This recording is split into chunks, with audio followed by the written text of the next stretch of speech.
అందరికీ నమస్తే అండి. మాకు కొంతమంది అడ్డిగుడ్డి మేధావులు ఎక్కువ.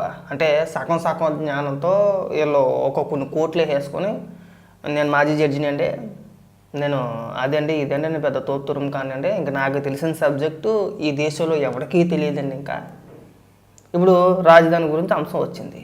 మావిగన్న జగన్మోహన్ రెడ్డి మావిగన్న అనగానే ఎంత పెద్ద ట్రోల్ అయ్యిందో మనందరికీ తెలిసిందే. విపరీతంగా బూతులు తిట్టారు, విపరీతంగా ట్రోల్ చేశారు. ఇప్పటి వరకు జగన్మోహన్ రెడ్డిని ఆ విధంగా ట్రోల్ చేసిన సందర్భాలు ఎక్కడా లేవు. ఈ మావిగన్న అన్న తర్వాత విపరీతంగా ట్రోల్ చేశారు. ఇప్పుడు దాన్ని కవర్ చేయడానికి ఒక్కొక్క పేటీఎం మేధావి మెల్లిగా ముందు వ్యతిరేకించినా కానీ ఆ తర్వాత మళ్ళీ కవర్ చేయడం మొదలెట్టారు. నేను ఒక ప్రెస్ మీట్ పెట్టాడు జడ శ్రవణ్ కుమార్. ఈయన కూడా పెట్టకథలు చెప్తున్నాడు స్టోరీలు. వత్త రాజధాని ప్రాంతంలో ఆగానంటే అక్కడ నాకు తెలిసిన కొంతమంది రైతులు ఉంటే వెళ్ళి అడిగాను, ఎందుకు చేస్తున్నారంటే అమరావతి గెజిట్ వచ్చింది కదండి, దానికి ఇంకా రాజధాని ఎవరో మార్చలేరని చెప్పేసి అని వాళ్ళు నాతో అన్నారు. వాళ్ళు నాతో అలా అంటే నేను తిరిగి ఒక పిచ్చోళ్ళారా, రాజ్యాంగాన్నే సవరణ చేసి మార్చాం మనం, రాజధాని మార్చలేరా అని చెప్పేసి నేను అన్నాను. చాలా విచిత్రమైన మాటలు మాట్లాడుతున్నాడు. ఒకసారి వినిపిస్తామనంటే వస్తుంటే మధ్యాహ్నం వెళ్తున్నా ఒక నిమిషం ఆగు. ఈరోజు నేను హైకోర్టుకి వెళ్ళి వస్తుంటే మధ్యాహ్నం హైకోర్టు దగ్గర అమరావతికి సంబంధించి బిల్ పాస్ అయిన సందర్భంగా ఒక విజయోత్సవ సభ పెట్టాడు.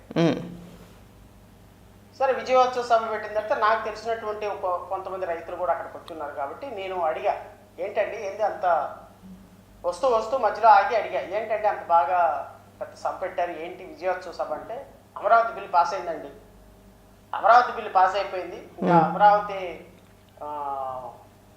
మన రాజధాని అని కూడా బాగానే ఉంది, ఏంటైంది బిల్ పాస్ అయితే అని. బిల్ పాస్ అయితే ఏమైందండి, ఏమొచ్చింది మనకి అని. ఏమొచ్చింది ఏంటంటే అమరావతికి పేరు పెట్టారు. అవును, అమరావతికి పేరు పెట్టారు, 12 సంవత్సరాల నుంచి పేరు పెడతానే ఉన్నారు, ఏమొచ్చింది మనకి అన్నది. ఏమొచ్చింది ఏంటండి, మీరు అట్లా అడుగుతారు ఏంటండి, అన్నీ తెలిసి కూడా శ్రవణ్ కుమార్ గారు రైతు. అదే సార్, అమరావతికి పేరు పెట్టడం వల్ల మనకు వచ్చింది ఏంటి అని అడిగారు. ఏమొచ్చింది కేంద్ర ప్రభుత్వం నుంచి ఏమైనా డబ్బులు వచ్చినాయా? రాలేదు. పోనీ కేంద్ర ప్రభుత్వం నుంచి ఏదైనా నిధులు వచ్చినాయా అమరావతికి పేరు పెట్టడం వల్ల? పేరు డబ్బుల కోసం పెట్టారా? చెప్పిందా రాష్ట్ర ప్రభుత్వం మేము అమరావతి అని పేరు పెడుతున్నాము, అమరావతి అని పేరు పెడితే కేంద్ర ప్రభుత్వం మనకు డబ్బులు ఇస్తానన్నారని చెప్పేసి అన్నారా? పేరు కోసం పెట్టారా? ఏం మేధవో ఏమో, ఎందుకంటే ఇలా తినేస్తారు మమ్మల్ని అరాకొరా తెలివితేటలతోటి. ప్రతిది కోడి లాజిక్లేనా, ప్రతి అంశం మీద కోడి లాజిక్లేనా. ఓ పని చేద్దాం. పోనీ జగన్మోహన్ రెడ్డి 2019లో ముఖ్యమంత్రి అయ్యాడు. ముఖ్యమంత్రి అవగానే కేంద్ర ప్రభుత్వం నుంచి నిధులు వచ్చినాయా? ఏమైనా సాధించగలిగాడా? 3 రాజధానులు అన్నాడు, ఏమైనా డబ్బులు వచ్చినాయా? ఎందుకంటే మాట్లాడితే పీత లాజిక్లు. మనకు వచ్చింది అది ఒకటే. ఏదన్నా అంశం వచ్చిందంటే మనకైనా డబ్బులు వచ్చినాయా, నిధులు వచ్చినాయా? డబ్బుల కోసమో నిధుల కోసమో కాదు. మనకి గెజిట్ ఎందుకు వచ్చింది? జగన్మోహన్ రెడ్డి లాంటి నీచ రాజకీయ నాయకులు రేపన్న రోజున రాజధాని పేరుతో ఆటలు ఆడకుండా, అది కూడా తెలియదండి మీకు. ఎందుకు మాలాంటి పిల్లలతో చెప్పించుకుంటారు? ఆ రైతుకి తెలుస్తుందా అండి? రైతు అని చెప్పేసి అని మీరే అంటున్నారు. మీరు చదువుకున్న మేధావులు మీకున్న జ్ఞానం ఆ రైతుల దగ్గర ఉండదండి. అలాగే తెలిసింది ఒకటే, ఇంకా అమరావతిని ఎవడో మార్చలేడు అన్న విధంగా వాళ్ళేదో సంబరాలు చేసుకుంటున్నారు.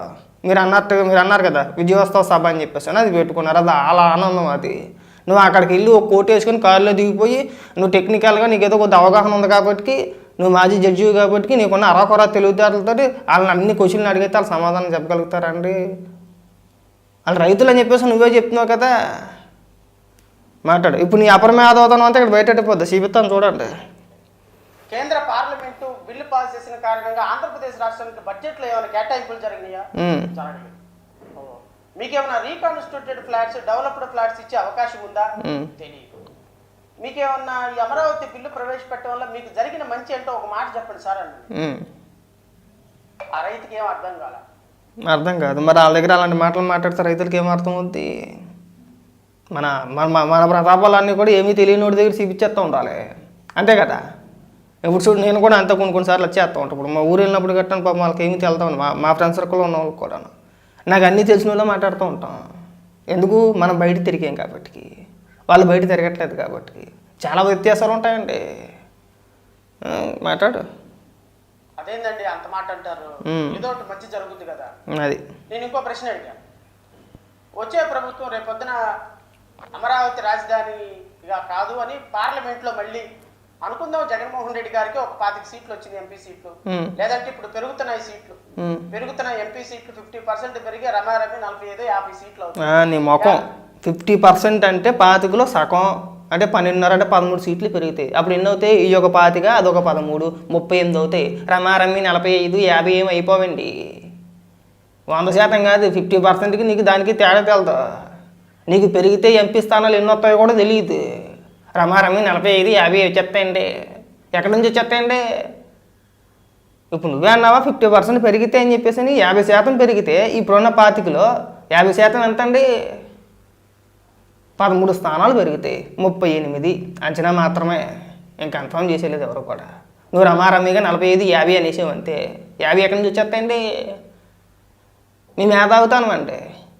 మన మేధావితనాలంతా కూడా ఏమీ తెలియని రైతుల దగ్గర, లేదంటే చదువుకునే వాళ్ళ దగ్గర, ఇంకొకరి దగ్గర చూపించేసి వాళ్ళ క్వశ్చన్లు అడిగి, వాళ్ళ క్వశ్చన్లు అడిగితే వాళ్ళు సమాధానాలు చెప్తారండి. వాళ్ళు ఏదో విజయోత్సవ సభ పెట్టుకున్నారు. నీ మాన నువ్వు పోవచ్చు కదా, అది ఓర్వలేంతాను. వీళ్ళు ఇక్కడ విజయోత్సవ సభ ఎందుకు పెట్టుకున్నారని చెప్పేసి నేను నీలోని ఉడికిపోయి అక్కడికి వెళ్ళి ఏదో రకంగా వాళ్ళ ముఖాల్లో ఉన్న ఆనందాన్ని చెడగొట్టేసే ప్రయత్నాలు, అంతేనా? నాకు శాడిజం కనబడుతుంది మీ దగ్గర. మన మానాన్ని మనం పోవాలి, ఏదో చేసుకుంటున్నారని చెప్పేసి అని పోవాలి. కారు దిగి తెలిసిన రైతు దగ్గరికి వెళ్ళి ఏదో వస్తుంది కదని అని చెప్పినా సరే, లేదండి చెడగొట్టేస్తారండి, మళ్ళీ వస్తారండి. మాట్లాడు. సీట్లో 40 సీట్లు 30 సీట్లు వచ్చింది అనుకుందాం. మూమెంట్ పవన్ కళ్యాణ్ గారు గుణంగా ఆయన్ని రానియరు కాబట్టి, ఒకవేళ నేను హైపోథెటికల్ గా థింక్ చేసి అడుగుతున్నాను. ఒక 40 సీట్లు 30 సీట్లు వచ్చినాయి. 40 ఎలా వస్తాయండి? ఉన్న 38 అయితే గారి ప్రభుత్వం నిలబడినట్టుగానే రేపు కేంద్ర ప్రభుత్వంలో జగన్మోహన్ రెడ్డి గారి మద్దతుతోనే ఒక ప్రభుత్వం నిలబడింది.